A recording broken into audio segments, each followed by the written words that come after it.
Good enough? All right. Hey, thanks for coming out, everyone. My name is Lindsay Smith. I'm a product manager at Puppet Labs for Puppet Enterprise. First, I'm going to give you kind of a state of the union on Puppet and Puppet Labs.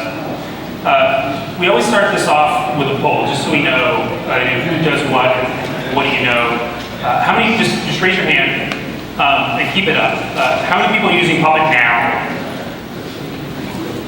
How many have been using it for more than a year? Like, drop your hand if not. More than 2 years. More than 3 years. Ooh, 4. So we got 1, 5. Almost 5. That's great. All right, just one more poll. Who's using Puppet 2x? So we're in the 2 series. Good. We've moved on a little bit in our lives. Puppet 3.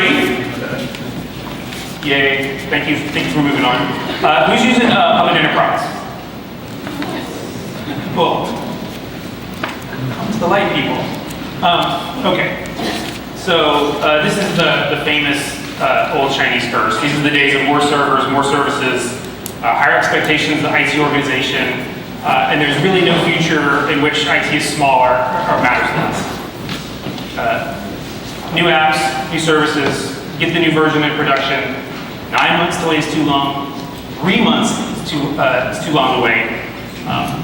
Do you still find yourself waiting for the maintenance window? A Gartner analyst person told us, companies they talk to, they said their time to revision a server, which is like time to until someone requests a server to get all the way to actually doing work, it's actually getting longer. It's getting worse. I kind of figured we'd be better at that by now because we've had a lot of practice building servers and putting them in production, but apparently not. Why are your old practices constraints today? You can't hire one sysadmin for every 25 servers. You can't decide not to change. And a lot of your old constraints are gone. You can launch 1,000 servers in 20 minutes. Workloads can shift in minutes and not days. A lot of your developers have adopted agile or lean practices. They wouldn't dream of working without source control, and they're shipping code to you every week or even every day. You guys know what all these things are. This is DevOps, the rise of cloud and virtualization, transition to WebOps style apps. All these have had a really profound effect on the IT landscape in the last several years. So, essentially, there's no future in which there are fewer servers, fewer services, or that they're any less critical.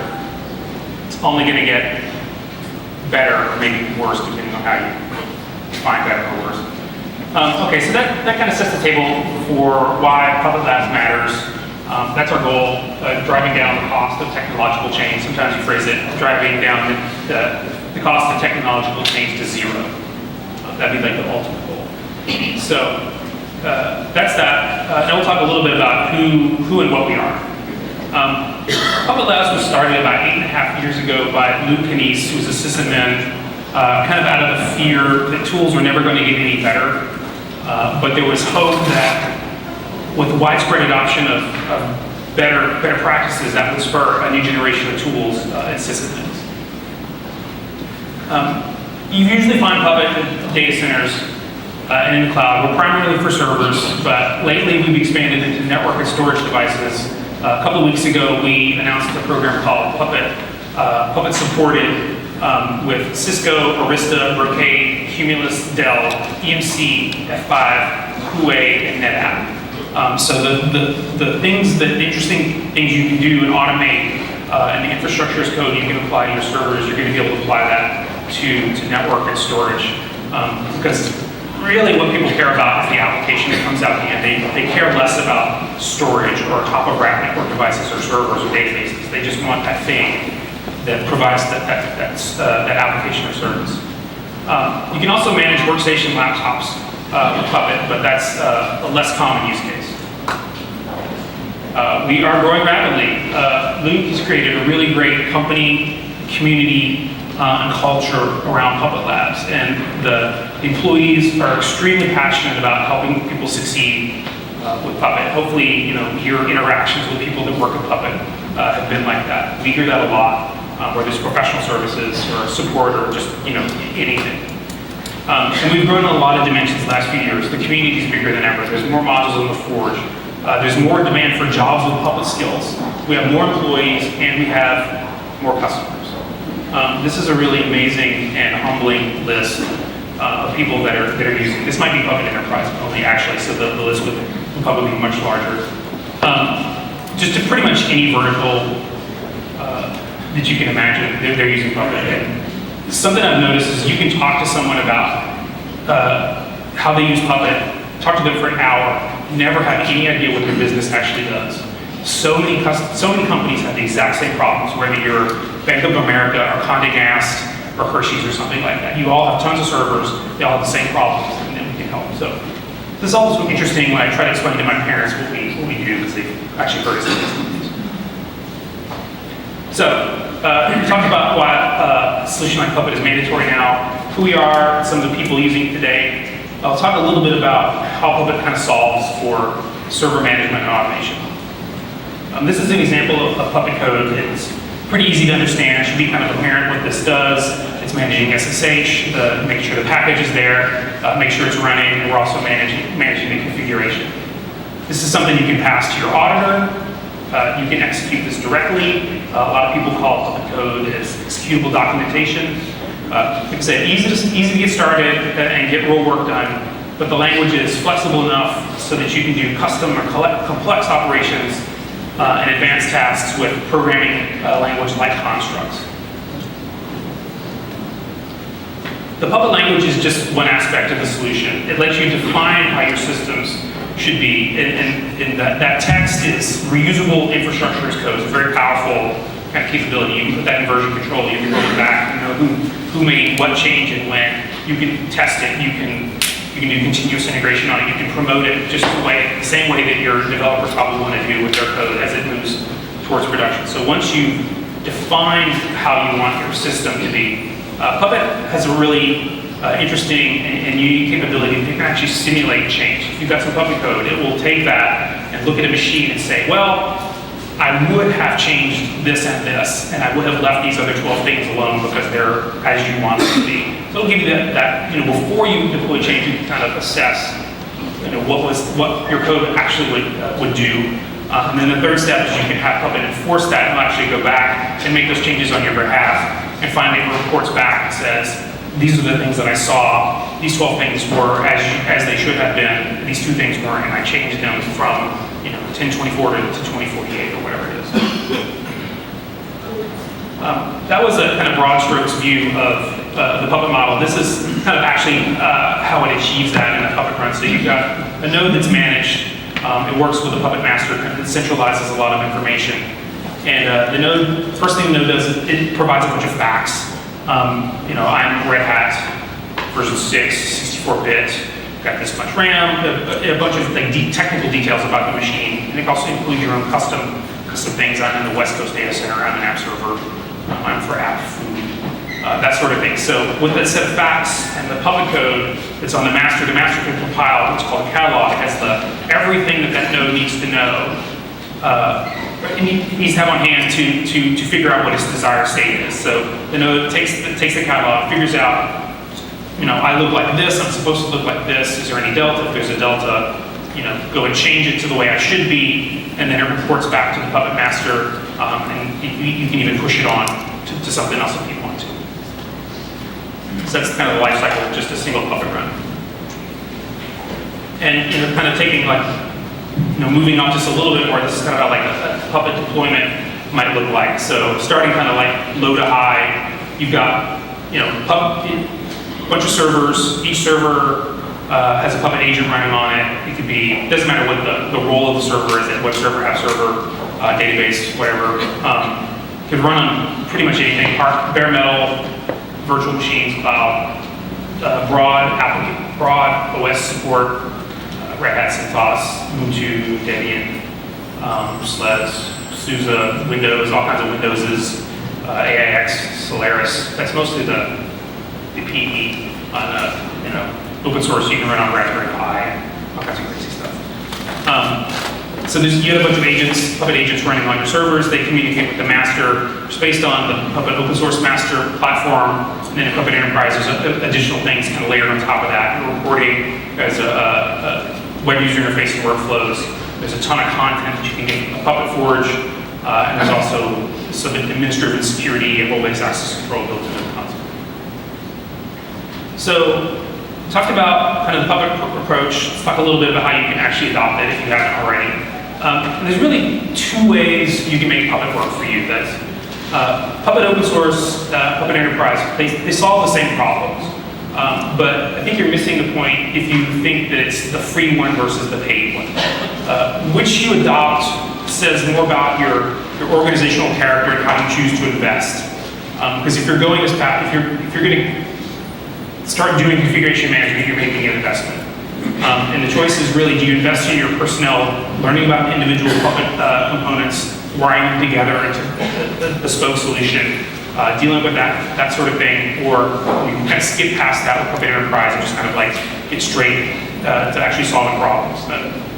I'm a Puppet Enterprise guy, so I think Puppet Enterprise will get you there a lot faster. And so Puppet Enterprise is part of that. It's a solid platform. Puppet is actually many different open source projects that kind of mesh together to do amazing things. So with PD, you don't really need to worry about that. With project versions, installation, everything's in one box. It's heavily validated, packaged, all the dependencies are resolved. We're rendering Ruby, so you don't depend on your operating system's Ruby, which Red Hat might change out from under you and make things explode, things like that. It's tested to scale, secure. You're going to get regular security updates from us when we find things. Highly scalable. It's easy to install and upgrade so that you can get up and running more quickly. We also have feature sets over the long haul. So we tell you what the life cycle is of a major version of Puppet Enterprise. We make guarantees it will be this many years. And so with PD, there's no need to create a bespoke Puppet deployment. Something like simplified agent install, which came out lately, it makes it very easy to get agents on machines. Some master install improvements are coming in about a week. And yeah, everything, easy deployment of everything that's kind of in the Puppet ecosystem, Puppet, Factor, Hyra, Puppetdb, Collective, Cloud Provisioner, all kinds of other stuff. So basically saves time, gives you some repeatability, simplifies your work, and you can avoid configuration mistakes. Also, with Puppet Enterprise, there's the whole ecosystem of support. This is a place to turn throughout if you encounter trouble. So there's training, there's certification, there's professional services, there's documentation. So it's not all on you being Puppet expert or your organization being reliant on one person that knows Puppet really, really, really well, and he did everything, he knows exactly how everything's laid out, and if he gets hit by a bus and screwed. You don't have to, you have to take on that risk. It also increases your chance of being successful because everything's just kind of laid out for you and you can just get going. There's a lot of service partners that are trained and certified with Puppet. And we also have Puppet Enterprise has also a wide range of module support with compatibility guarantees. So I'm running Red Hat 6, and I know this Apache module is going to work with it and with this version of Puppet. And there are also a lot of technology partners building integrations around Puppet Enterprise. I mentioned the Puppet supported thing. That's networking and storage devices at Cisco, Arista, Brocade, Cumulus, Dell, EMC, F5, UA, NetApp. Company like ServiceNow has built a really interesting integration with Puppet Enterprise for, it does all kinds of people workflow. It does computer workflow, and they kind of mesh very nicely to do kind of self-service IT provisioning. So a lot of that stuff focuses on Puppet Enterprise. Like I said, Puppet PD get you there faster. We tried to layer on additional capabilities. Like I said, they solve the same problems, but that extra investment we put in Puppet Enterprise give you things that should accelerate you on a lot of things. So examples are analytics, real-time discovery, inventory, and event inspection. And this is an example of the event inspector. It's in the PD console. So this is a visual representation of the change data across your environment. Say you have 1,000 machines, you're running Puppet every 30 minutes, you have 24,000 runs in a day. That's 24,000 reports. If you need an answer, is this the way it should be? Did something, or is my code not doing what I expected it to do? Did something break? Did the change that I wanted to happen actually happen? That answer is somewhere in this 24,000 daily Puppet run reports. Puppet Enterprise with Event Inspector can digest all that stuff for you, and then you can start to find the answer that you need. You can look at it from multiple lenses. There's the classes view, the nodes view, the resources view. You can see things failed, things didn't change. We're running with no op, so just kind of humanizes it, makes it a lot easier to figure out what's going on. Did you get what you expect? Did something unexpected happen, and what? And what do I do about it? Also, Puppet Enterprise is live management. It gives you remote control of Puppet. So right from your laptop, you can kick off Puppet runs. If you're changing code, you can quickly run your code or test your code. Also, there's centralized resource browsing and inventory. So live management also collects real-time information about your infrastructure and makes it searchable. You can see what you have. How many overhead servers do I have? You can find anomalies, you can find differences. Why is SSHD not running on these machines? This was really useful during Heartbleed, where what people would tell us was, as soon as they used broken Heartbleed, boss guy would come and say, how many machines do we have vulnerable? They'd say, I don't know. You could go to live management, you can type in, you can do package search.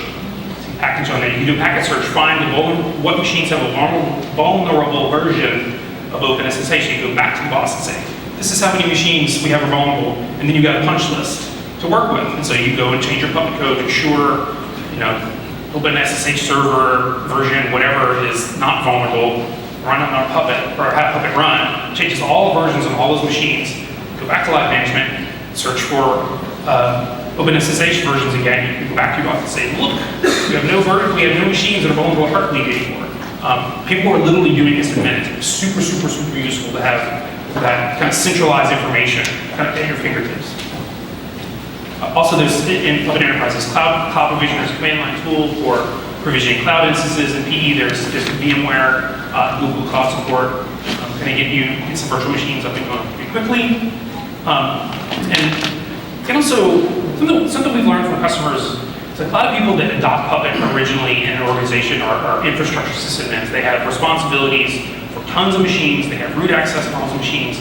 But the eventual consumers of those machines are usually app teams or DBAs or something that kind of like sit above them in the app stack and can't or shouldn't have root access to all those boxes. And what they would kept telling us is like, well, all the app team guys need to do is deploy new wars and twiddle some stuff in some config files. But we can't give them root access because that's best practice in all of our company policies. So in the last version of PE, it's a lot easier to be able to do that. So you can manage a box at an infrastructure system, and you can manage that box at the root layer, so your services, packages, stuff like that. But you can also safely let an app team have, say, file level access to the box. They've got, my app user that has certain, restricted privileges, and they can go and drop files and do things that make sense for whatever they do. You can safely do that, and everybody gets the value of Puppet. Let's everybody play nicely together. Also, something pretty new in PE, in last version of PE, is the supported modules program. We have a really good sense of what most people try to do first with Puppet. It's pretty obvious. It's NTP, it's SSH, it's Apache, it's Postgres. On Windows, it's a registry, rebooting, some ACLs, things like that.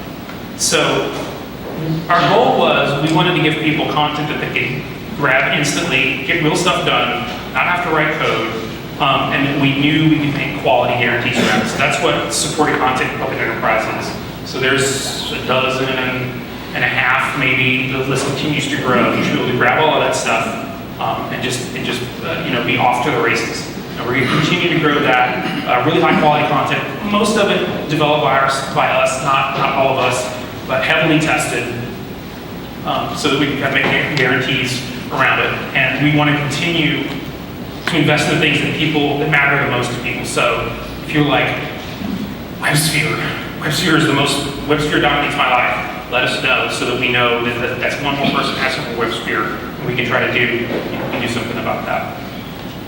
Okay, this is a kind of matrix of this is maybe a little bit out of date. This is kind of the matrix of what you would get. You would know that Java Key Store runs on every platform, and obviously there's never going to be a registry module for anything but Windows. But you get the point. And this list will get longer, and the matrix will get more depth. Okay, so we talked about Puppet Enterprise, the different kinds of value that it provides.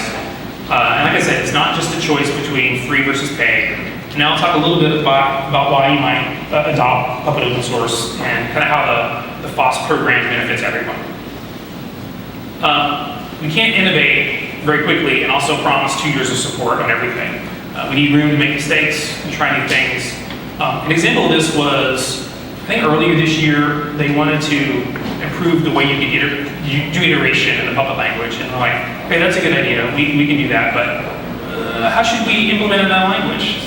Like, it wasn't really obvious what the best way was, so I said, okay, we'll run an experiment. They coded up 4 different forms of doing that. Sent it out to the community and said, hey, we want to do this thing, so we want you to try out 4 versions.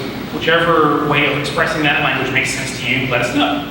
So that went on a few months, and one of them was a clear winner. So we decided on that one. That one stayed, the other 3 got cut. And this happened, I think, in 3 to 6 months. It's not something we would want to do an enterprise product. So we have we kind of reserve all that right to innovate and move quickly in open source. You adopt open source, you're going to get innovations faster.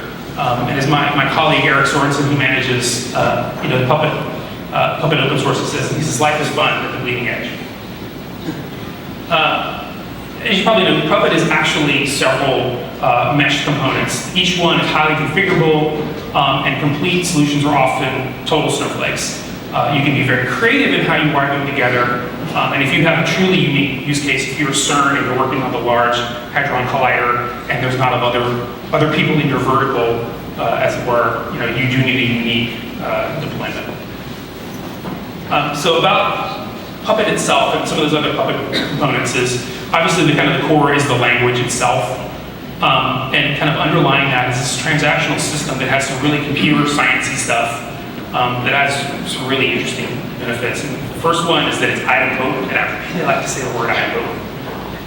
What it really means is you can run a command multiple times and it will always do the same thing. So if you've got a script, if you run it, what happens if you run it again? Some versions of Linux, if you try to make it directly twice, the second time you get an error. Did you go and code that so that it doesn't fail because you tried to create a directory that already exists?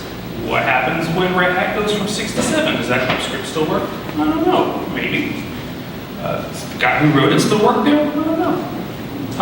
So idempotency in being model-based, where you describe how you want it to be rather than the steps to do. I want a perfect chocolate chip cookie that meets this definition versus this is the recipe for the perfect chocolate chip cookie. That's really how Puppet works. And then just the values of configuration management. It's automated, it's repeatable, it's dependable, it's auditable. You can use the same code on Unix, Linux, Windows, Solaris, whatnot, and it'll just work. And then finally, there's the RAL, the resource abstraction layer. That's how you get that isolation from different versions. So the really super simple example is the package. Ubuntu, apt-get, Red Hat, install. So if you say ensure that some package is present, it figures those things out for you. The variations between different kinds of OSs. Next is another project. Part of the ecosystem is mCollective. It's a command and control tool, parallel real-time execution across your whole network, that real-time discovery of nodes. It's kind of under the hood of live management. When I talk about resource browsing and controlling Puppet, that's mCollective under the hood. Puppetdb, it knows all the things. It's where everything gets stored. We continue to move more and more data into it. Puppet knows a ton of vector infrastructure. And there's still tons of stuff that we can continue to add. That's all going to go into Puppetdb. It's API accessible. And it's the foundation for essentially all the reporting and analysis in open source and enterprise. Factor is my favorite tool. It just facts are bits of information about your machine. You store all of that stuff. It's the core input for kind of when a Puppet run kicks off, how it knows what to do on your machine. It's also easily pluggable, so there's a bunch of stuff. We know what BIOS version you've got, BIOS manufacturers. We know stuff like that. It's generic, but it's really easy to add custom stuff. This is in this data center. It's a web server or whatever. Very simple to do kind of custom stuff.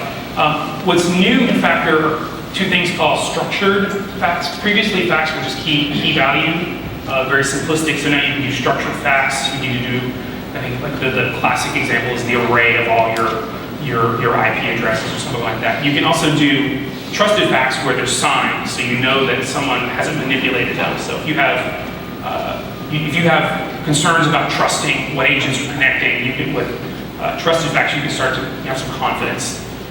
If you want to distribute keys, things like that. Trusted facts are a good way to do that. And Puppet Enterprise is also a node inventory search tool that's based on the information that comes from Factor. Hyra lets you separate your site configuration data from your code, lets you kind of iterate and promote quickly without having to manage dev test configuration differences. Razor, something a little bit newer if you haven't been using Puppet all that long. It's rules-based provisioning for bare metal servers, feeds directly into Puppet, so it makes it physical machines as easy to provision as VM. So if you got a bunch of stuff racked and stacked and plugged into the network, Razor can go and figure out what's there. You can set policies. If you meet these characteristics, you're going to have Red Hat 7, or you're going to have Windows. You can put a Puppet agent on it, and away it goes. Kind of what all this means is that you can automate the whole getting something into production, either from bare metal very quickly. Right now it's in tech preview, Puppet Enterprise. That's an easy way to get started with Razor if that's interesting. Okay. That's the specific problem, the projects and open source and kind of what its value is, what Puppet Enterprise's value is. There's actually a lot of other stuff kind of backstopping, the bits.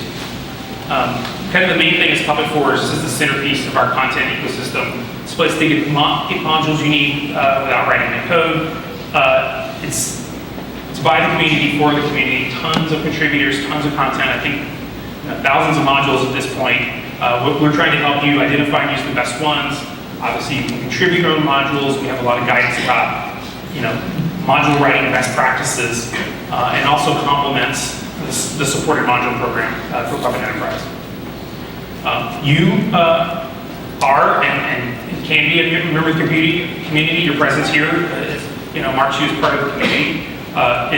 It's huge. It grows every day. There's a lot of ways you can be part of it. There's question and answer forums, mailing lists, IRC.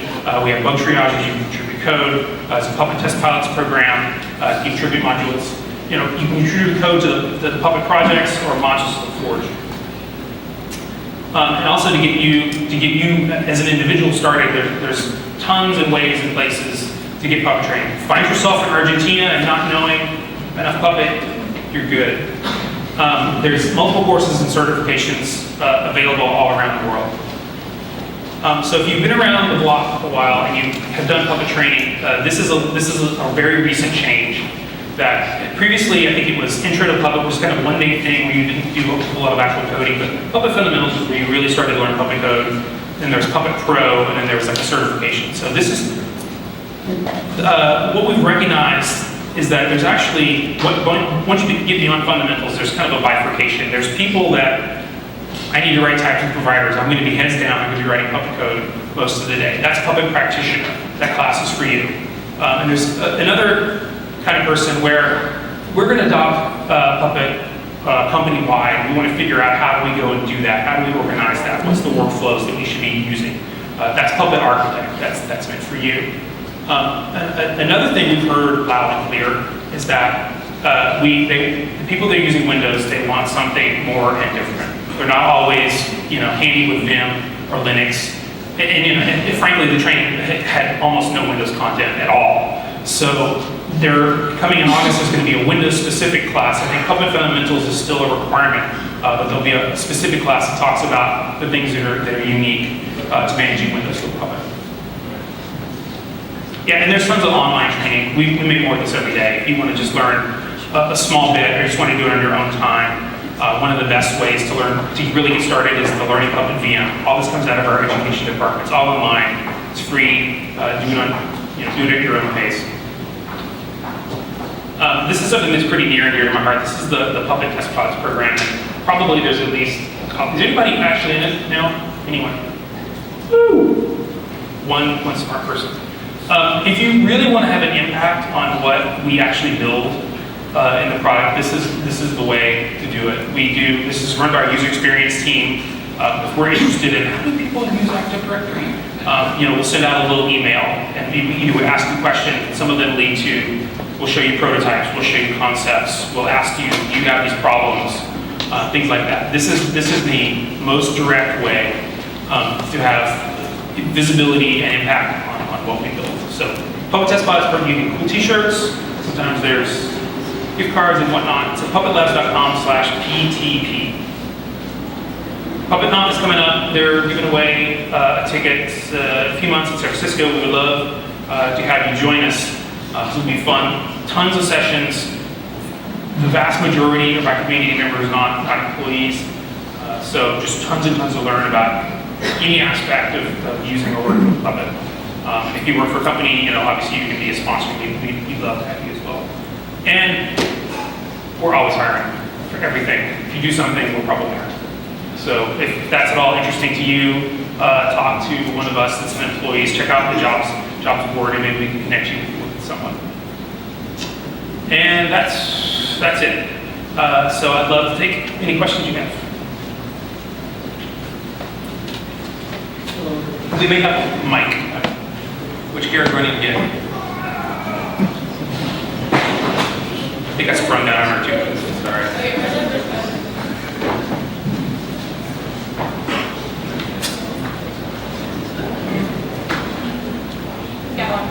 These are Luke's twins, the bottom left, which were born almost exactly when he founded the company. So he lives in interesting times.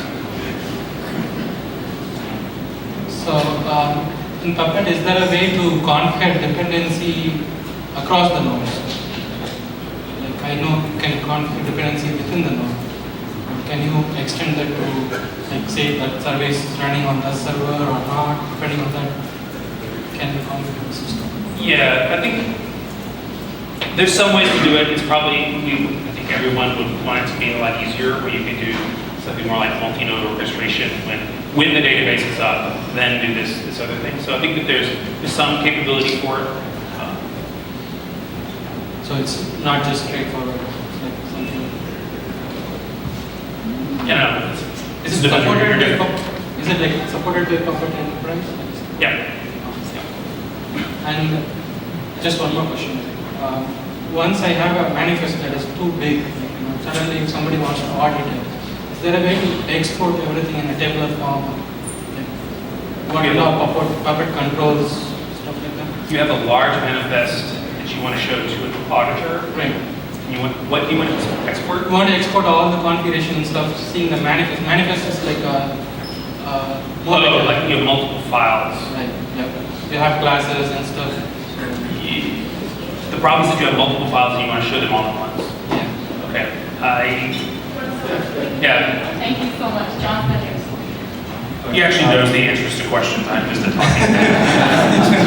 Let's be honest about that. But I have a hard time hearing the question sometimes. So it sounded like it was an auditing use case. So you said it was, how do I take the results of my Puppetdb runs and kind of provide them in a certain format to the auditors? Is that? No, they want to know like what is our Puppet controls in the system. So how do they export it into a readable non-technical people? Gotcha. So you have a Puppet manifest. Obviously, the Puppet manifest, as you may not be aware, is just pure Puppet code, right? You want to make that a little bit more kind of readable or friendly to the auditors. Gotcha. So a couple of ways that we can approach that. We've seen a lot of different implementations. We have seen customers where the Puppet code is good enough. I mean, we try to make the Puppet language really simple, where it really is just key value pairs. Make sure that this service is configured this way, right? So we tend to think that it is pretty human readable, but if you do have requirements where it needs to be in a different format, there is Puppetdb, right, which is, it's pretty much kind of think of it as the data warehouse behind Puppet, and that has a RESTful API into it. So if you need to actually consume data into like external reporting systems, so let's say auditors actually absolutely need to have kind of like the pie charts and the bar graphs around how many configurations are compliant, it would be an integration into some kind of reporting utility, right? External reporting utility through our RESTful API in Puppetdb to consume that data. So we've seen people implement that way as well if you need to kind of get more customized visualizations around that data as well too. Does that help?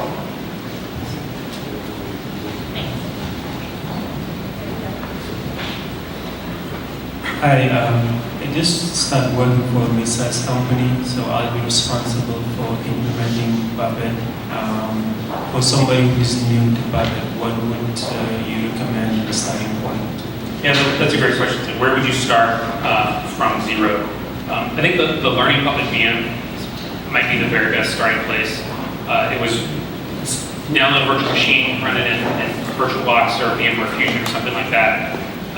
It's reorganized around a kind of quest-based system where we set up some problems, things you might actually want to manage, and it kind of walks you through how you do that. So by the time you finished the learning Puppet VM, you've actually done some real work, and you have kind of an idea of some of the kind of the concepts and how the code looks. There's also other things that are online and free, but that, you're in New York, so there's going to be tons of training opportunities. There's the Puppet Fundamentals is the first class that you would take, and then there's more advanced things if you needed that. So it should be quite a bit of resources for you. In terms of dipping their toes in the water, puppetlabs.com/learn. The learning VM's there, but there's also a series of short videos, so you can kind of get them prepped up using these short videos that explain different concepts within Puppet, and then go from there. Yeah, and if you want to actually do it on your own machines, you can download Puppet Enterprise. Go to puppetlabs.com and be downloaded free. So you can manage 10 machines with that for free. So if you just want to I've got a couple machines, I want to try some things, just go ahead and download Puppet Enterprise. It'll be free for your use forever. Okay, and more like a technical question.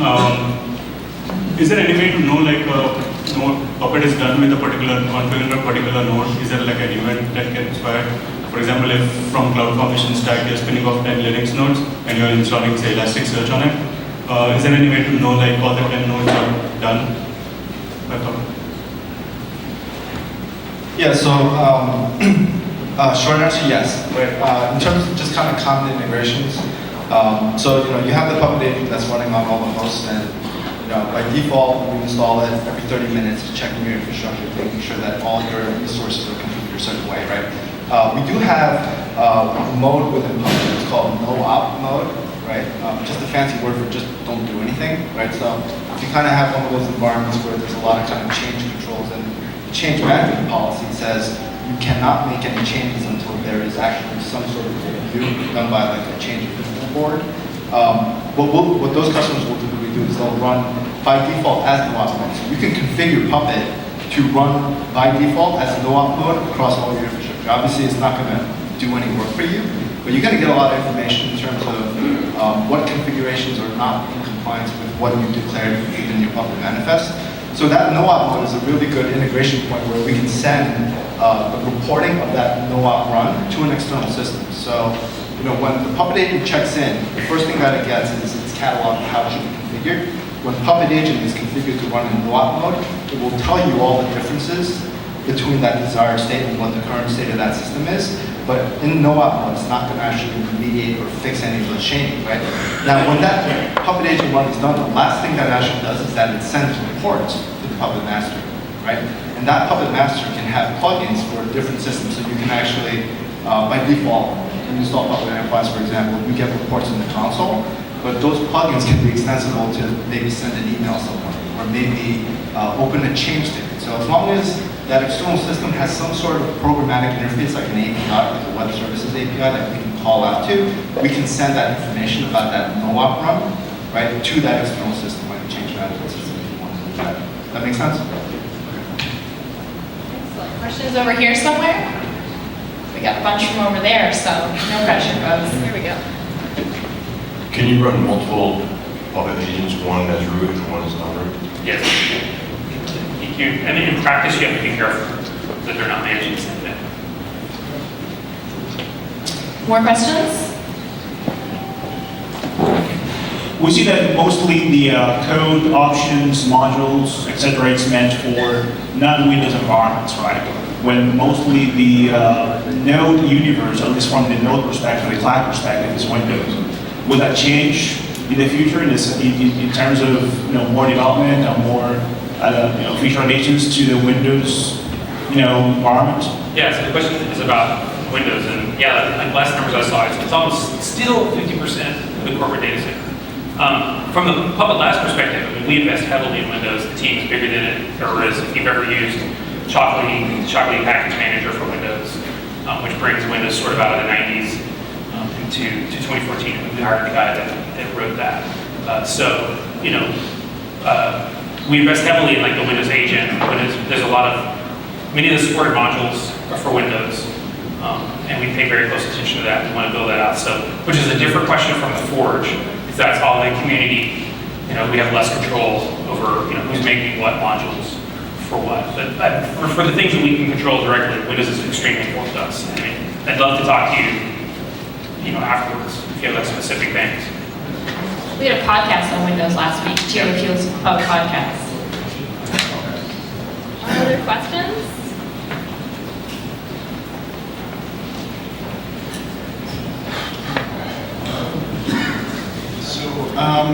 Question about the Puppet dashboard and how it relates to Hyra and Puppetdb.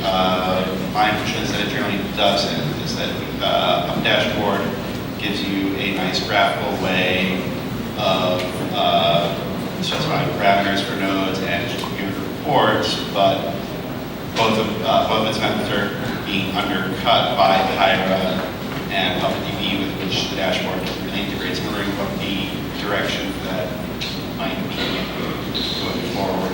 Sure. Do you mean like Puppet Dashboard, the open source project, or like the P console? Puppet dashboard. Okay, so the Puppet Dashboard is open source project. Is no longer maintained by us. It's community supported, so was I. And PE console, I mean, obviously we developed that, and it's heavily integrated with Puppet. Excellent. Other questions? I'm new to the Puppet thing, so I have a basic question. Like, suppose what I understood is you can automate a lot of things if you want to change multiple servers. So if I want to change one config file, so how the Puppet is going to, I know the agent is installed on all the servers, master server is both the config, right? So I don't know how it communicates, how it works, so how it knows. So we need to copy the updated one on the master server, so it knows comparisons. Gotcha. So that use case that you mentioned, Puppet does do that, right? So with that, there's a lot more to it than just kind of, don't think of Puppet as, hey, it's a tool that can use a copy config files, right? Because you guys probably already have scripts and stuff that do things like that, right?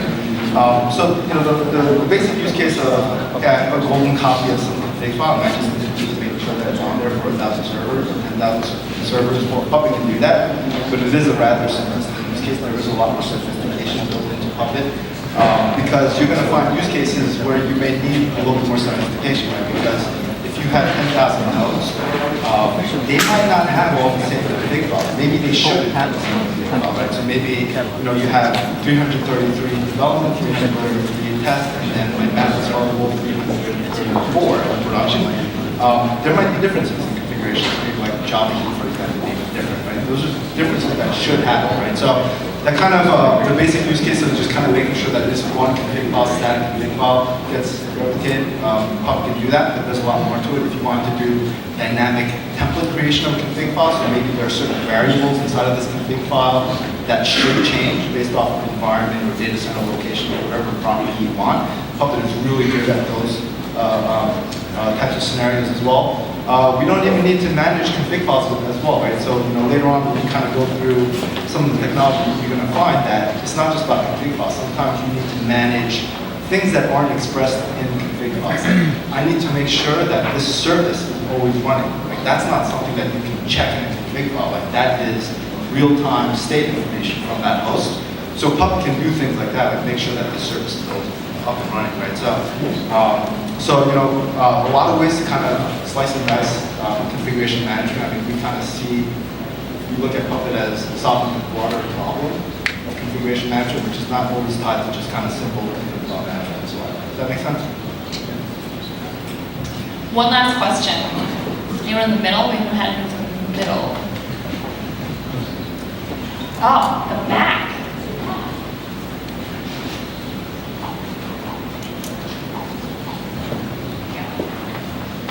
Can you talk a little bit about the plan, the development plans for Collective, and how does it fit into the overall plan? Sure. Question was about overall plan for Collective. I think the first question was about basically multi-node orchestration. And we know that's something we need to be better at. So that's the plan for Collective is that we need to make sure that we can do the things that people really want to do. Just things like that, make it easier to run Puppet. And Puppet Enterprise, we know we need to do that as well. Make it very easy for you to run Puppet. Whether it's, I need to do something all on my app servers, or all my Red Hat servers, or I need to do things in a certain order, or I need to, eventually we want to get to where it's easy for you to do more sophisticated things and get that whole app stack. If you have like specific things I'd love to hear if you have specific things you're looking for. Also, I'd recommend maybe jumping on the Collective mailing list and chatting with folks there as well if you have ideas or questions. It's a really good place to kind of hear more about where that's headed. So, thank you so much, Lindsay.